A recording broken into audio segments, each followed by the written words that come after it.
आइए हम लोग मैट्रिक परीक्षा 2024 के लिए जो अभिनय पाठ हम लोग पढ़े हैं उसका ऑब्जेक्टिव क्वेश्चन पूरा जानते हैं और इसका फटाफट आंसर करेंगे जितना भी ऑब्जेक्टिव क्वेश्चन है। इससे ज़्यादा कुछ इस चैप्टर से आएगा ही नहीं। तो पहला प्रश्न है, अवनियों के रचनाकार कौन है? तो अवनियों के रचनाकार जो है आप लोगों ने पढ़ा वो है अशोक वाजपेयी जी। चलिए नेक्स्ट क्वेश्चन हम लोग देखते हैं, अवनियों कहाँ स्थित है? तो अभी आप लोगों ने जाना कि अवनियों जो है वो फ्रांस में स्थित है। उसके बाद से हम लोग जानते हैं अशोक वाजपेयी के पिता का नाम क्या था? तो अशोक वाजपेयी के पिता के नाम आपका जो था वो परमानंद वाजपेयी था। अगला प्रश्न हम लोग देखते हैं, अशोक वाजपेयी का जन्म कब हुआ था? तो अशोक वाजपेयी का जन्म जो हुआ था वो 16 जनवरी 1941 को हुआ था। अगला प्रश्न हम लोग देखते हैं, अशोक वाजपेयी का मूल निवास कहाँ है? तो अशोक वाजपेयी का मूल निवास जो है वो मध्य प्रदेश में है। अगला प्रश्न हम लोग देखते हैं, अशोक वाजपेयी की माता का नाम है? अशोक वाजपेयी के माता का नाम जो है वो है आपका निर्मला देवी। अगला प्रश्न देखते हैं, विलनौ ल और अवयव का अर्थ होता है? ये आपका शायद हिंदी गलत है। विलनौ अवयव का अर्थ होता है, तो इसका जो अर्थ होता है वो होता है आपका अवयव का नया गांव। ठीक है, नेक्स्ट अगला देखेंगे आप लोग। अगला जो प्रश्न है आपका, रोन नदी के दूसरी ओर अभिनय का एक और हिस्सा है जो कहा जाता है, तो उसको कहा जाता है उसको कहा जाता है विल्लौ अभिनयो। ठीक है, नेक्स्ट अगला प्रश्न जानते हैं हम लोग, एक पतंग अनंत में किनकी रचना है? तो एक पतंग अनंत में ये जो रचना है वो है आपका अशोक वाजपेयी का। अगला प्रश्न जानते हैं, अभिनयो किस नदी के किनारे है? तो अभिनयो जो है आपने पढ़ा, अभिनयो आपका रोन नदी के किनारे है। अगला प्रश्न है, अशोक वाजपेयी ने किस पत्रिका का संपादन किया? तो इनका पत्रिका जो है वो है आपका समवेत। अगला प्रश्न जो है, अशोक वाजपेयी का जन्म कहाँ हुआ? तो इनका मूल निवास अलग है और इनका जन्म स्थान जो है वो अलग है। तो इनका मूल निवास जो है दुर्ग छत्तीसगढ़ में हुआ था, यानी कि नहीं सॉरी, इसका अशोक वाजपेयी का जन्म जो हुआ था वो दुर्ग छत्तीसगढ़ में हुआ था और मूल निवास मध्य प्रदेश में है। अगला प्रश्न हम लोग जानते हैं। अगला प्रश्न है, अवनियो दक्षिणी फ्रांस का एक पुराना डॉट डॉट है, वो है आपका क्या चीज़? शहर है। ठीक है, अगला प्रश्न है, अगला प्रश्न है, अवनियो किस देश में है? तो अवनियो आपने जाना कि ये है आपका दक्षिणी फ्रांस में है, ये बुक में दिया हुआ भी है। अगला प्रश्न है, पीटर बुक की कौन सी विवादास्पद रचना का प्रस्तुति अवनियो में किया जाने वाला था?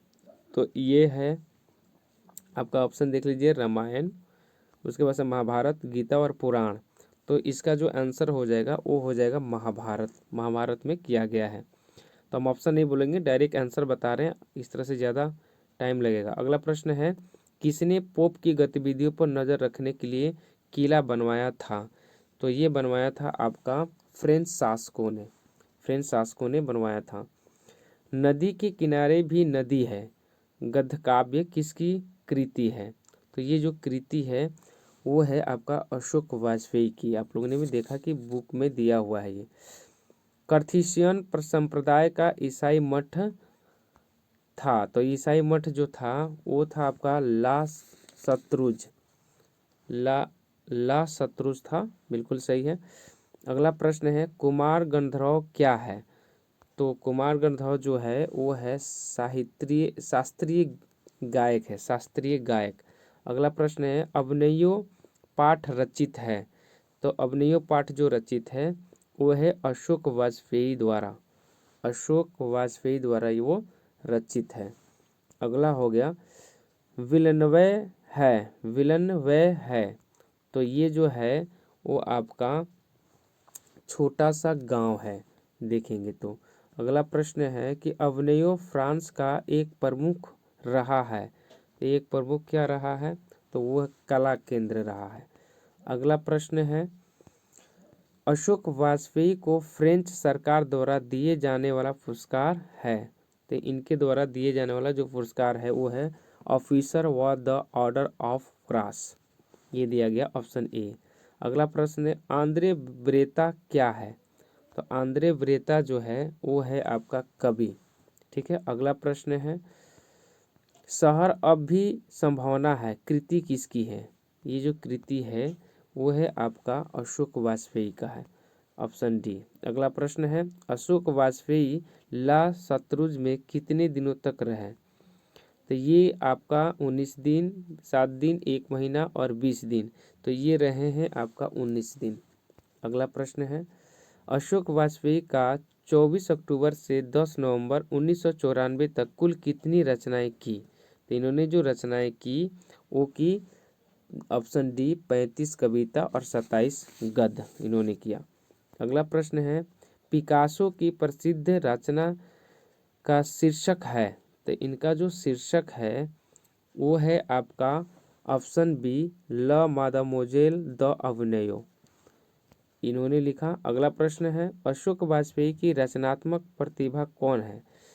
तो इनका रचनात्मक प्रतिभा जो है वो है आपका प्रतीक्षा करते हैं पत्थर और नदी के किनारे भी नदी है, यानी ऑप्शन सी होगा इसका आंसर। राइट आंसर इसका क्या होगा?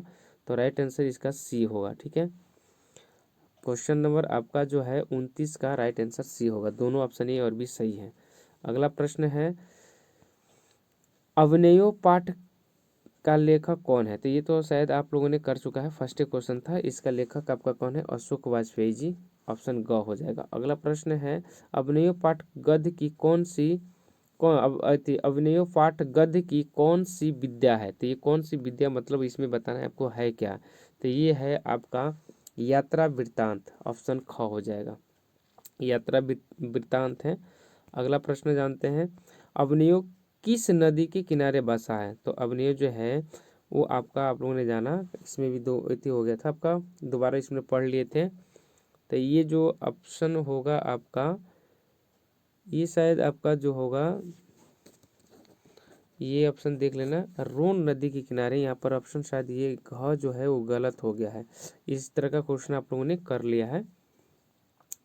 इसमें जो नदी होगा वो रोन नदी होगा शायद। आप लोग ऊपर वाला प्रश्न देख लेंगे, इसमें इस तरह का प्रश्न दिया हुआ है। अच्छा, अगला प्रश्न देखते हैं कि ला शत्रुज क्या है? तो ला शत्रुज जो है वो है आपका, ला शत्रुज क्या है? तो ये आपका एक ईसाई मठ है, ऑप्शन ग हो जाएगा। अगला प्रश्न है पिकासो क्या थे? तो पिकासो आपका ये चित्रकार थे, ऑप्शन ख हो जाएगा। ऑप्शन अवनियों की ख्याति किस रूप में है? तो अवनियों की ख्याति आपका जो है रंगमंच में है। ठीक है, ऑप्शन ग हो जाएगा। अब कुछ प्रश्न रिक्त भरने वाले आ जाएंगे तो उसको देख लेना। तो ये इसमें पहला प्रश्न है रिक्त भरने वाले रोन नदी के दूसरी ओर। देखिए यहाँ पर वो प्रश्न थोड़ा सा गड़बड़ हुआ था, तो वहाँ जो अति होगा नदी होगा वो रोन नदी होगा, ध्यान रखना। यहाँ पर दिया हुआ है रोन नदी, तो यहाँ पर दिया है कि रोन नदी के दूसरी ओर का स्पेस दिया है का एक हिस्सा है, तो वो है अवयवियों का हिस्सा। यहाँ पर नीचे उत्तर दिया हुआ है। अगला प्रश्न 2 नंबर है कि दो दो कमरों के फिर स्पेस सुरक्षित दिया है, तो ये क्या था? चेम्बर था। तो ये चेम्बर किसका था? ईसाई धर्म के आपका धर्म गुरुओं का था। ठीक है, उनमें उनके कमरों में 2 चेम्बर थे। ठीक है, उसके बाद से अगला प्रश्न देखेंगे आप यहाँ पर। तो ये विलनवा एक छोटा सा क्या है? ये एक गांव है। ठीक है, याद रखेंगे, उत्तर में यहाँ भर लेंगे। नदी तट पर बैठने का अर्थ नदी के साथ, तो इसका आंसर क्या होगा? बहना है। यहाँ पर कभी किताब में ही बताए हैं नदी तट पर बैठने का अर्थ नदी के साथ बहना होता है। अगला प्रश्न 5 नंबर देखेंगे कविता स्पेस दिया है नहीं होती है क्या चीज़? शब्द रिक्त, शब्द रिक्त नहीं होती है। अगला प्रश्न 6 नंबर देखेंगे नदी और स्पेस में हम बरबस शामिल हो जाते हैं, तो बरबस शामिल किस में होते हैं? कविता में। ठीक है, तो ये रहा आपका ऑब्जेक्टिव का इम्पोर्टेंट क्वेश्चन। फिर हम इसका लेके आएंगे आप लोग को चैप्टर का शॉर्ट जो होता है 2 नंबर का क्वेश्चन आंसर, उसको हम लेंगे, उसको भी आप लोग देख लेंगे। इसको एक बार रिवीजन कर लेंगे तो आपको याद हो जाएगा। तो चलते हैं, हम अगले वीडियो में मिलते हैं आप लोग से।